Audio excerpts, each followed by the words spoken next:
Salut, t'es bien sur Laughing Soul Chronicle, bienvenue à toi. Ici on parle santé mentale avec humour, bienveillance et surtout légèreté. Petit disclaimer, si certains sujets sont des triggers, je les mettrai en description, n'hésite pas à ne pas écouter si tu te sens pas à l'aise et voilà, j'espère que tu passeras un super bon moment avec moi.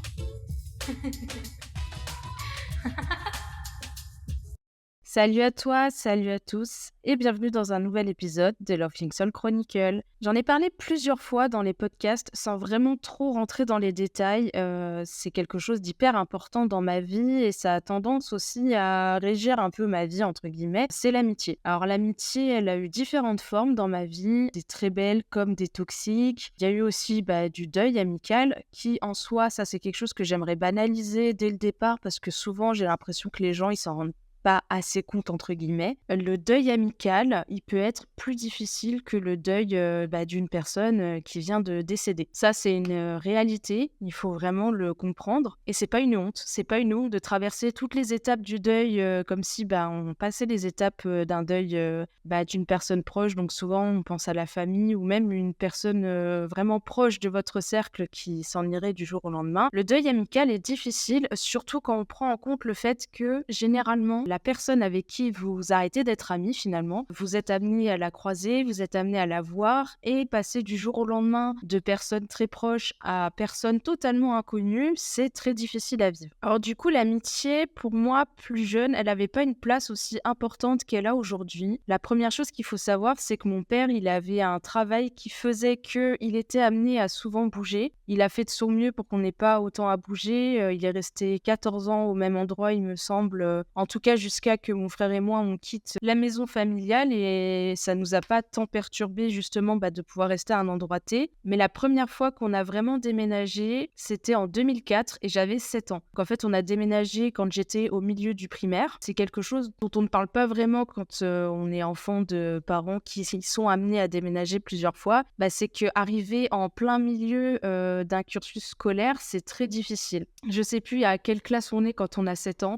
Et j'ai pas envie d'aller chercher parce que déjà, rien que d'en parler, je prends un coup de vieux. Parce qu'on parle d'il y a 20 ans, en fait. Donc là, ça fait mal. Mais du coup, c'était très difficile pour moi de m'intégrer à cet âge-là. Tout le monde était déjà copain avec tout le monde. En plus, on était dans une petite ville. Donc tout le monde se connaissait un peu. Tous les enfants avaient un peu grandi tous ensemble. Et ça a été très, très difficile pour moi de me faire des amis. Et du coup, mon premier vrai ami, c'était en 5e, donc en 2009. Je l'ai rencontré. Donc c'est mon meilleur ami actuel aujourd'hui. Mon Dieu, rien que de me dire que dans 5 ans, ça fera 20 ans qu'on se connaît, ça fait 15 ans qu'on se connaît, c'est énorme. Ça a tout de suite matché avec lui, en fait, c'est une personne très douce, très bienveillante et surtout très zen. Et en fait, on avait énormément de points communs, surtout Lady Gaga.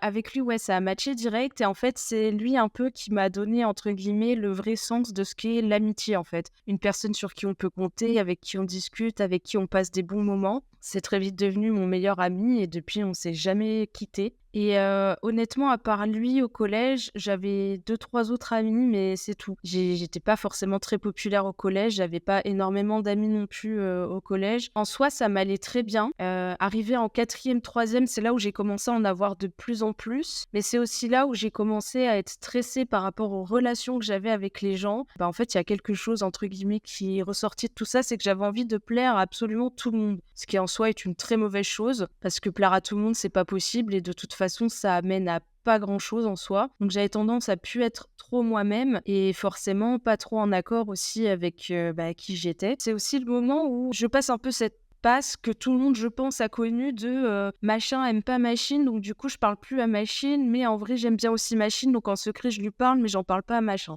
Et ça, franchement, déjà, c'est débile. Et en plus, c'est une source de stress qui sert à rien. Moi, quand j'étais jeune, j'étais pas spécialement stressée, mais du coup, ce genre de choses, ça pouvait parfois un peu m'angoisser, on va dire. Arrivée au lycée, au début, je me suis fait plein d'amis. Puis j'avais plein d'amis du collège qui étaient dans le même lycée que moi et du coup, dans aussi pas mal qui étaient dans la même classe que moi. Comme je vous dis, c'était une petite ville où en fait, dans le lycée, il y avait les gens des villes d'à côté qui venaient. Ma seconde a bien commencé en soi. Je me suis fait pas mal d'amis. En fait, c'est plus au niveau de la fin, on va dire, de la seconde que ça s'est gâté, où j'ai subi un peu de harcèlement pendant quelques mois. C'était pas facile à vivre. Et là où c'était encore moins facile à vivre, c'est que ce harcèlement venait de 2 copines que je m'étais faites et en fait, qui juste je sais pas, voulaient plus me parler ou se sentaient peut-être mal avec moi et du coup, m'ont un peu mis la misère pour la fin d'année. C'était compliqué et du coup, ça a débouché, en tout cas pour moi, sur un redoublement que j'ai mal pris au départ, mais au final, je pense que c'était un mal pour un bien parce que ma moyenne était vraiment, naze. J'étais pas forcément assidue et en fait, j'étais tellement focalisée sur, encore une fois, ce que les gens pensaient de moi que du coup, j'ai complètement foiré ma première seconde. En soi, ma deuxième seconde, elle, pour le coup, c'est beaucoup mieux passé. Je me suis beaucoup plus investie dans le cours et là, j'ai commencé à rencontrer des gens, en fait, qui finalement m'ont accompagnée et m'accompagnent encore aujourd'hui. Là, pour le coup, j'ai découvert le vrai sens de l'amitié, de passer du temps avec les gens, d'apprécier passer du temps avec les gens, partager des choses avec eux et surtout, une chose qui aujourd'hui est primordiale pour moi dans l'amitié, c'est le fait de pouvoir, compter sur la personne. Pendant longtemps, j'ai cru que personne voulait être ami avec moi parce que quand j'étais au lycée, j'étais grosse et au final, avec le temps, ce que je me rends compte, c'est ce qui a toujours plu aux gens, c'est déjà que je les fais rire, je fais beaucoup rire les gens, sauf visiblement dans les podcasts où là, j'en fais chialer beaucoup. Je suis une bonne oreille attentive, en fait. Je suis pas le genre de personne à être prétentieuse au point de donner des conseils sur X ou Y sujet. Je me considère pas comme une personne qui s'y connaît assez pour pouvoir conseiller les gens, mais je sais écouter, j'aime écouter les gens. Ça me plaît aujourd'hui de me dire que la place que j'ai dans la vie de certaines personnes qui me sont chères, c'est la place un peu d'une confidente, d'une personne à qui on aime parler, à qui ça fait du bien de parler. Une oreille attentive, en fait, tout simplement. Pendant la deuxième seconde, c'est là aussi où j'ai rencontré ma meilleure amie d'aujourd'hui, donc Marion. Marion, c'est pareil. Elle, en fait, je pense que ce qu'elle a changé dans ma vie, c'est le côté assumer le fait qu'on est introverti. Moi, je me suis forcée à devenir quelqu'un d'extraverti pour pouvoir plaire aux gens et passer du temps avec les gens. Et en fait, Marion, elle assumait totalement ce côté introverti. Franchement, moi, ça m'impressionnait parce que vraiment, j'avais envie d'être le genre de personne qu'on accepte, même si je suis dans mon coin, si je veux être tranquille. Avec Marion, on passe toujours des bons moments, même si on se voit plus aussi souvent qu'avant, vu qu'on habite très loin l'une de l'autre. C'est des moments où je me sens jamais, overwhelmed, en fait. Je suis jamais fatiguée quand je suis avec elle, je suis jamais saoulée, j'ai pas l'impression de devoir, d'avoir la tête dans tous les sens. Je passe vraiment des bons moments parce que c'est des moments calmes. Elle habite dans un endroit en plus très calme, entouré de verdure, c'est vraiment une safe place pour moi chez elle. C'est la première personne autour de moi un peu introvertie qui me faisait penser à une safe zone, en fait. Quand j'étais avec elle, j'étais vraiment bien parce que je sais qu'on était au calme, on partage les mêmes centres d'intérêt, on aime les mêmes choses. Donc vraiment, ça a été un match amical énorme, un coup de cœur qui reste aujourd'hui. C'est aussi le genre de personne comme mon meilleur ami avec qui je peux ne pas écrire pendant plusieurs semaines, plusieurs jours parce que chacun a sa vie, c'est un peu compliqué ou quoi, mais avec qui ça change pas. Si on a un moment toutes les deux où on a 5 minutes et qu'on veut s'appeler, on peut s'appeler, puis c'est des appels qui vont durer 3 heures, et puis après, on va pas s'appeler pendant quelques mois. Mais ça a toujours fonctionné comme ça entre nous, et je pense que ce soit mon meilleur ami Clément ou ma meilleure amie Marion, ça a été le début de l'apprentissage, entre guillemets, des relations vraiment saines qu'on peut avoir. Après, j'avais d'autres amis avec qui ça a pas bien fini. Et en fait, là où l'amitié toxique, j'ai commencé à la repérer, c'est une de mes copines, ce n'est plus ma copine aujourd'hui, clairement, qui m'avait dit que j'étais pas le genre de personne qui sortait normalement avec les garçons ou les filles avec qui je suis sortie, parce que j'étais pas assez belle, parce que j'étais pas assez mince, parce que j'avais pas de sujet de conversation intéressant. Enfin bref, elle m'a un peu dénigrée. Aujourd'hui, on n'est plus amis. Ça a été une grosse libération de ne plus être amie avec cette personne parce que pour moi, c'est la représentation totale de la toxicité alors que, à la base, on s'entendait super bien. Je passais tout mon temps avec elle. On avait vraiment bien matché. Donc ça a été un peu mon premier rapport avec l'amitié toxique. Ensuite, après le lycée, quand je suis partie, il y a énormément de gens qui ont arrêté de me parler, on a arrêté de se donner des nouvelles. Ça a été très dur au début. Je l'ai assez mal vécu et puis au final, avec le recul et je pense avec la sagesse qu'on prend avec le temps, je me suis dit que c'était juste, des gens qui devaient partir. En fait, il y a un truc qu'il faut vraiment aussi banaliser dans l'amitié, c'est que à partir du moment où vous vous liez avec une personne, forcément dans l'idéalisation, on se dit: «Cette personne-là, je vais rester avec elle pour toujours, elle va toujours être auprès de moi». Mais je pense qu'il faut aussi accepter qu'il y a des gens, ils restent dans notre vie pendant un certain temps, ils nous apportent ce qu'ils ont à nous apporter et ils s'en vont. Et c'est naturel, il y a pas forcément de regret à avoir de ce côté-là. Enfin, en tout cas, tant que ça se passe bien des 2 côtés et que c'est juste, on se perd de vue et on arrête de se parler parce que, parce qu'on n'a plus le temps de se parler, ben, c'est OK. Mais par contre, après, oui, quand ça se termine de façon violente, ça devrait pas se passer comme ça en amitié, clairement. Mais du coup, voilà, j'ai beaucoup de gens à qui je parle plus aujourd'hui, ben, simplement parce que j'ai déménagé plusieurs fois. Ça fait 5 ans, je crois, que je suis pas revenue, là où j'habitais avant. Donc en fait, c'est tout simplement des gens qu'on perd de vue. Et en fait, pour les gens du collège-lycée qui sont restés amis avec moi aujourd'hui et en gros, mon arbre, entre guillemets, «généalogique» d'amis, pour moi, c'est mon Instagram, en fait. Les personnes que j'ai acceptées, et qui me suivent et les personnes que je suis, mutuellement, du coup, ben, c'est ça mes amis. Pour moi, c'est ça mon cercle. Donc en amitié, je suis quelqu'un aussi qui a besoin d'avoir plusieurs petits cercles et du coup, bah, aujourd'hui, c'est ce que j'ai. Je me sens bien comme ça et c'est tant mieux. Et du coup, en 2017, quand j'ai dû partir de chez moi, j'ai rencontré, du coup, ma deuxième meilleure amie, Anaëlle. Elle m'a appris, en fait, j'avais un peu cette idée reçue de plus tu es amie longtemps avec une personne, plus cette personne, elle doit avoir de l'importance dans ta vie. Et du coup, bah, avec Marion et Clément, par exemple, ça s'est fait naturellement. Ça fait tellement longtemps qu'on se connaît que, bien sûr, ils ont une place hyper importante dans ma vie. Je pense par exemple aussi à Alex ou Anaïs qui sont des gens très proches de moi et que je connais depuis un temps infini. Ces amitiés qui bougent pas et en fait qui se comptent, en dizaines d'années, même maintenant carrément. Et en fait, Anaëlle, elle m'a apporté ce côté, tu peux avoir une place importante dans la vie de quelqu'un, même si ça fait que 2 semaines que tu connais cette personne. Avec Anaëlle, j'ai fait mes classes et j'ai vécu, 3 ans pas très loin d'elle, sur la Côte d'Azur et en fait, elle a changé pas mal de choses.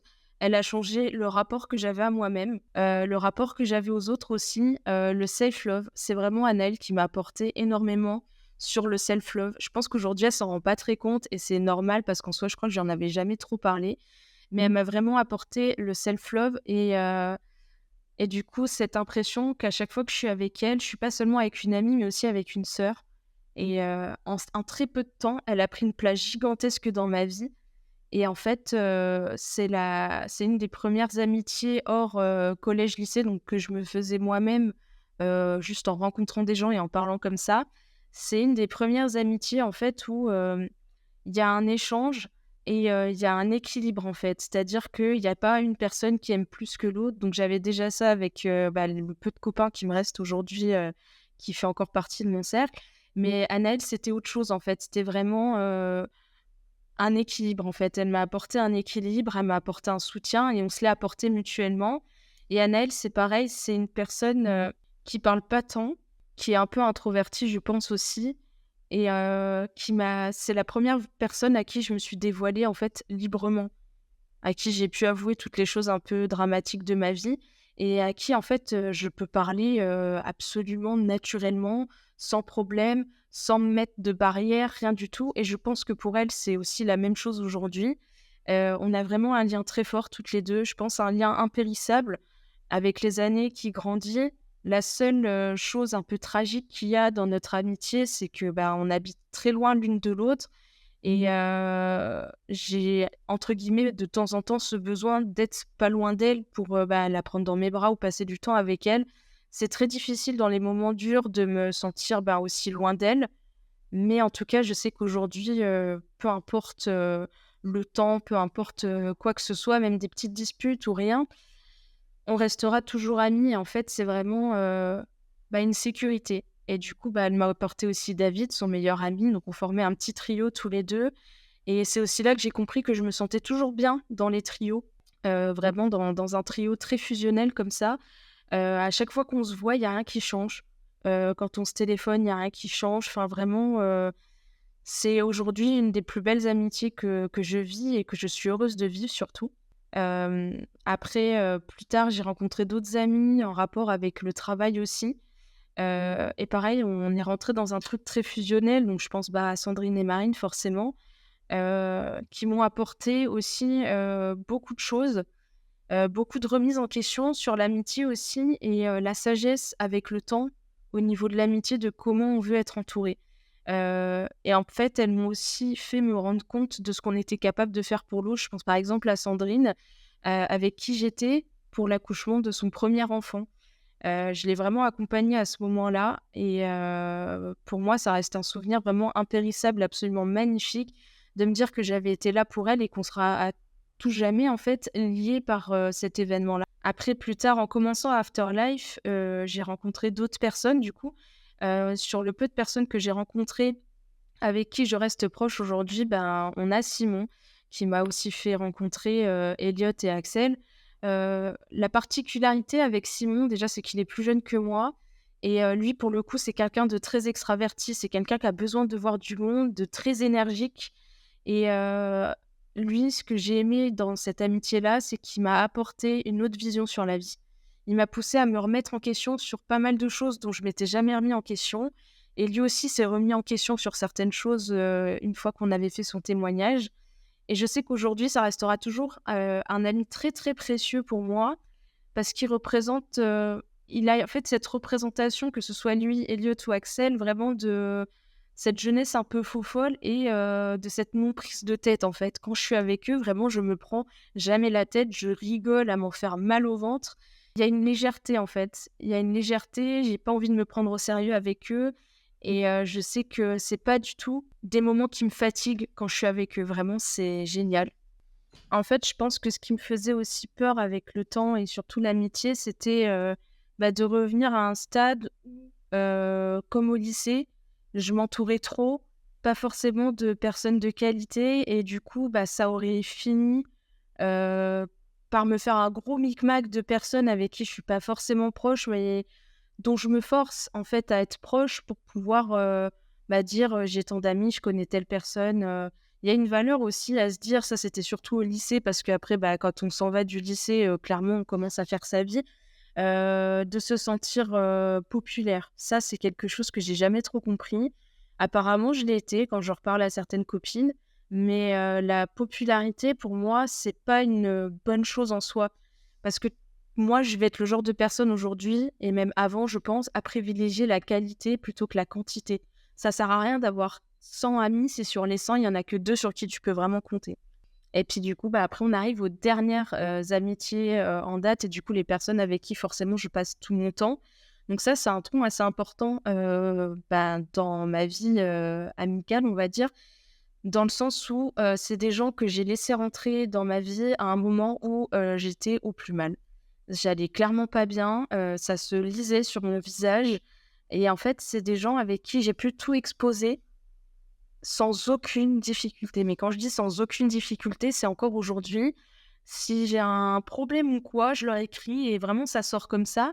Et pareil pour eux, il y a pas vraiment de tabou et on se soutient tous un peu.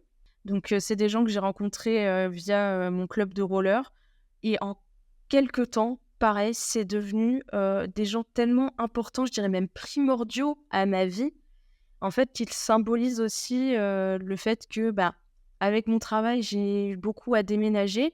Donc pour s'implanter quelque part, pour faire des liens avec d'autres gens, c'est compliqué et eux, ils symbolisent vraiment le moment où, là, je vous le dis avec du recul, c'est facile. À l'instant T, je pensais pas comme ça, mais c'est vraiment eux qui, symbolisent le: «Je me suis implantée quelque part et maintenant, je casse les barrières et je laisse les gens rentrer. Encore une fois, je laisse pas n'importe qui rentrer.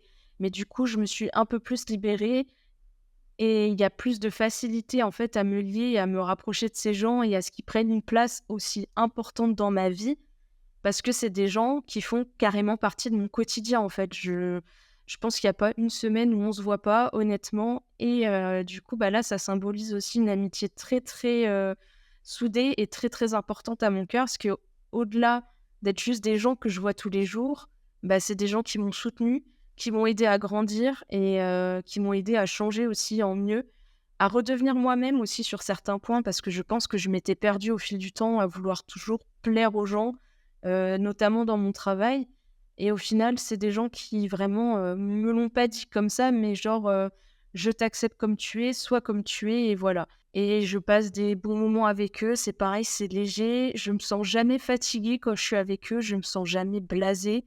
Je peux parler de tout. Des fois, si on se bouffe un peu le nez parce qu'on n'est pas d'accord sur certains sujets, je rentre pas chez moi en stressant, en me disant: «Ça y est, ils vont plus être potes avec moi parce que, on s'est bouffé le nez sur un sujet». Pas du tout. C'est des amitiés super saines et surtout ce que j'aime et dont j'avais besoin et en fait que je garde toujours, c'est un peu mon fil conducteur, dans l'amitié, c'est la simplicité, en fait. C'est la simplicité, pas la prise de tête, tout est fluide et c'est important pour moi et en fait, ce qui est encore plus important pour moi, c'est que tous les gens, auxquels je pense et qui, je pense, se reconnaîtront à travers ce podcast, c'est aussi des gens que j'ai «acceptés» entre guillemets dans ma vie en général parce qu'ils ont rencontré mon copain et avec qui ça a matché surtout. C'est-à-dire que c'est des gens que je laisse rentrer clairement dans ma bulle personnelle. C'est vraiment dans mon cercle très restreint, très personnel et on avait vu ça avec mon copain quand on en parlait, au début, quand on parlait du fait qu'on voulait se marier. Moi, je voyais des trucs en grand, je voyais un mariage à presque 300 personnes, et en fait, aujourd'hui, j'ai fait une liste juste pour voir où j'en étais après être allée à celui de mes amis. Aujourd'hui, avec la famille et les amis, on serait même pas à 50 personnes. Et c'est, je pense, une des meilleures représentations de, du coup, je privilégie la qualité à la quantité parce que 50 personnes, déjà pour nous, ça paraît énorme parce qu'avec mon copain, on est des gens très discrets et un peu introvertis.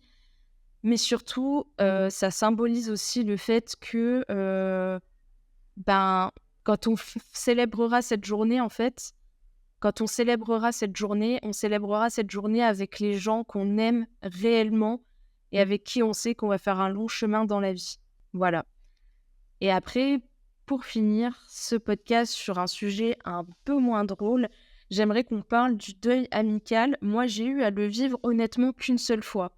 Quand je parle de deuil amical, je parle pas juste de cette pote avec qui vous êtes disputé en 2012 et vous vous êtes plus jamais reparlé. Je parle vraiment d'une personne qui a fait un long chemin avec vous. Vous pensiez vraiment que cette personne-là, elle allait rester toute votre vie avec vous et au final, ça se termine très mal. Moi, ça s'est terminé pour un sujet absolument débile, pour une histoire d'argent. L'argent dans l'amitié, c'est une calamité. Vraiment, ça, c'est quelque chose aujourd'hui, limite, je le taboue dans l'amitié parce que, voilà, je suis un peu traumatisée, entre guillemets, de cet épisode-là. Et surtout, je pense que ce qui m'a fait le plus mal et là où le deuil a été compliqué, parce que je crois que ça s'est terminé il y a 2 ans, quelque chose comme ça, c'est, 2 ans ou 1 an, je sais même plus franchement. Mais, en fait, c'est que c'est une personne à qui j'ai donné beaucoup et en fait, avec le recul et surtout en me rendant compte et ce que les gens m'ont dit autour pour un peu me secouer, me raisonner, histoire que je reste pas en boucle là-dessus, c'est qu'en fait, c'est une personne auprès de qui je m'étais énormément investie, que ce soit au niveau de l'amour que je lui portais en tant qu'amie, mais aussi, au niveau du temps, au niveau de l'écoute, comme je dis, forcément au niveau financier aussi où je l'avais pas mal aidé. Qu'une amitié se termine d'une façon aussi ridicule, j'ai mis du temps en fait à décanter tout ça, à prendre du recul et au début c'était bizarre parce que c'était une personne tellement proche aussi que, quand j'avais un problème, j'avais envie de lui en parler. Mais du coup voilà, heu, j'ai fini par la bloquer de partout et au final aujourd'hui, je pense que je suis assez en adéquation avec ma décision et je pense que j'y resterai en adéquation là-dessus de, je veux plus avoir de lien avec cette personne. J'ai plus besoin qu'elle soit dans ma vie, surtout je ne veux plus qu'elle soit dans ma vie. Je pense que l'envie qu'elle ne soit plus jamais dans ma vie est plus forte que, éventuellement un besoin ou quoi. Et en fait, là où je pense que j'ai pris de la sagesse et que je me suis rendu compte que notre amitié était toxique et surtout à sens unique, c'est qu'en fait, elle ne me manque pas du tout. C'est pas du tout quelqu'un à qui je pense. Là, aujourd'hui, j'y pense forcément parce que, j'en parle dans ce podcast. Mais c'est pas du tout, quelqu'un que je regrette de ne plus avoir dans ma vie et je pense que des fois, il faut banaliser aussi et accepter. Ça fait pas de vous des méchants, en fait, ça fait pas de vous des mauvaises personnes, ça fait juste de vous des personnes qui se protègent et qui font attention, de qui elles sont entourées. C'est OK des fois de se dire: «Cette personne, ça s'est mal fini». Nous, il y a pas forcément eu d'explication, il y a pas eu d'excuses, il y a rien de tout ça, mais juste, voilà, elle fait plus partie de ma vie et franchement, c'est aujourd'hui, je m'en balance et c'est un peu cru dit comme ça, mais j'ai vraiment envie que pour les personnes qui écoutent ça, qui traverseraient un deuil amical ou qui seraient un peu, en questionnement sur les gens qui les entourent, banaliser vraiment le fait qu'il faut penser à vous avant tout. Les gens qui vous entourent, encore une fois, les amis, c'est pas comme enfin, vous pouvez les considérer comme votre famille, mais c'est pas votre famille, c'est des gens que vous choisissez.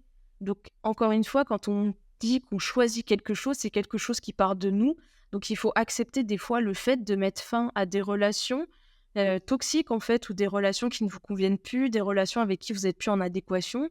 Encore une fois, je pense qu'il y a des gens qui sont là pour, vous suivre toute votre vie et d'autres gens qui sont là juste pour vous apporter des choses et même si ça s'est très mal fini et qu'au final, c'était pas une personne aussi saine que ce que je pensais, ben, cette personne-là, finalement, elle m'a apporté un peu, ben, cette, vision que je veux pas de l'amitié, en fait. Vraiment, maintenant, je sais ce que je veux pas, je sais de qui je veux pas m'entourer et je vais être aussi un peu plus vigilante aux gens qui font du forcing pour entrer dans ma vie ou qui se rapprochent un peu de moi. Maintenant, je vais être très analytique avec ce qui se passe autour de moi et surtout faire très attention à qui je fais confiance et qui m'entoure. Voilà. J'espère que ce petit podcast sur l'amitié vous aura plu. J'espère aussi qu'au niveau amitié, tout va bien pour vous, que les gens qui vous entourent, bah, vous font du bien, vous apportent quelque chose au quotidien, même si des fois c'est du négatif ou quoi et surtout, bah, que vous accepterez que parfois et encore une fois, je le répète parce que ça doit être un peu entre guillemets «le fil rouge», de ce podcast, des fois il y a des gens qui sont là pour toute une vie et des fois des gens qui sont là pour très peu de temps. Voilà. Encore une fois, merci pour votre écoute. Je vous rappelle que vous pouvez noter le podcast. Vous pouvez aussi vous abonner pour avoir les notifications du podcast quand un épisode sort. J'essaye de le poster aussi en story et sur le compte, du projet Afterlife sur Instagram. Des fois, ça m'arrive d'oublier, donc si vous voulez être prévenu, du prochain podcast, vous pouvez toujours vous abonner et c'est possible aussi d'aller vous abonner sur les réseaux sociaux, de liker et de laisser un petit commentaire si ce podcast vous plaît. Voilà. Je vous fais des bisous et je vous dis à la semaine prochaine.